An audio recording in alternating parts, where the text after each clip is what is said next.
Hi everyone, welcome back to my channel. It's time to get messy. Today I've decided to do a painting of a horse from one of the suggestions of my followers, and here are all the paints that I'm going to be using, and here is the reference photo that I've chosen for the painting. I'm starting off with the background color, and I decided to do a nice dark green and added in some silver to get a nice sparkle in it. Now you want to make sure that you put down enough paint to evenly spread around the canvas. You'll see here that I did not put enough paint, and you'll see in a moment that I've added some more in here. I try to have at least 1 millimeter thickness of paint over the entire canvas. So you just spread it out, make sure you get all the corners. I noticed with this paint that I mixed is a little bit thicker, so I took some more time spreading it out. And just go around the edges, gives it that nicer, more professional look.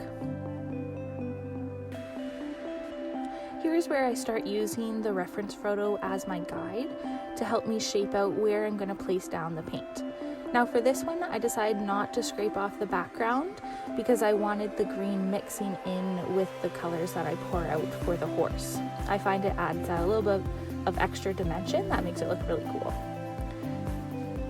So now I'm just laying out the paints here, and I use the reference photo as the guide. I have it right in front of me, so I know where to put different shades of paint to highlight certain spots of the horse. Now, a really important part when you're putting down your paint is to make sure that you're not flooding the canvas. You don't want to put down so much paint that when you blow it out, it kind of just pools together in one spot. That happened a little bit with my first video that I did of the eagle photo. I used a little bit too much paint, so it kind of took away when I blew it. It kind of came back into a little bit of a puddle. So here I'm trying to change that outcome and put a little bit less paint. Okay, now to the fun part. We get to blow out the paint. So again, I'm just using my makeup compressor, air compressor that I got on Amazon. And I just go line by line where I poured out the paint and blow that down. Again, you want to go with the motion of the horse. So I don't want to go from the bottom of the horse upwards because that's not the direction that their fur goes. You want to start from the top and then go down, and then same for the horse's face. You start at the tip of it, so at the nose, and then move backwards. And then after I blew it out, I decided that the mane really wasn't what I was looking for. I want it to be a little bit more pronounced. So I added a bit more paint in here, and then I'm going to blow out that mane a little bit more.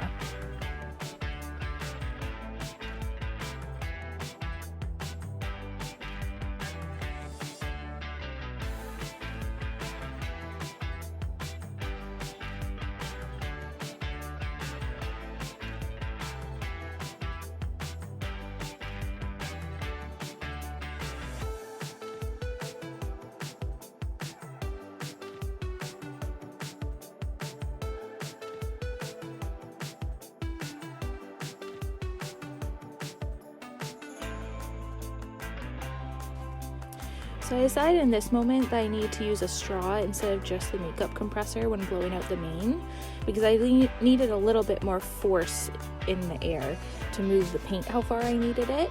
So sometimes I alternate between using a straw and makeup compressor. Now that I'm done blowing out the horse painting, I'm going to leave it for 24 hours and let it dry. Then you can start adding in the facial features. So I'm just going to grab my paint brushes and my Artist Loft paints, and I start by looking at the horse and seeing where I can add in details that go with the flow of the painting. So you'll see in a moment here after I stop talking, when I start the nose, I look at where the black paint already is in the face and kind of use the paint to accentuate that, but not completely change. So it really goes easily with the painting.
And here's the painting pretty much all finished.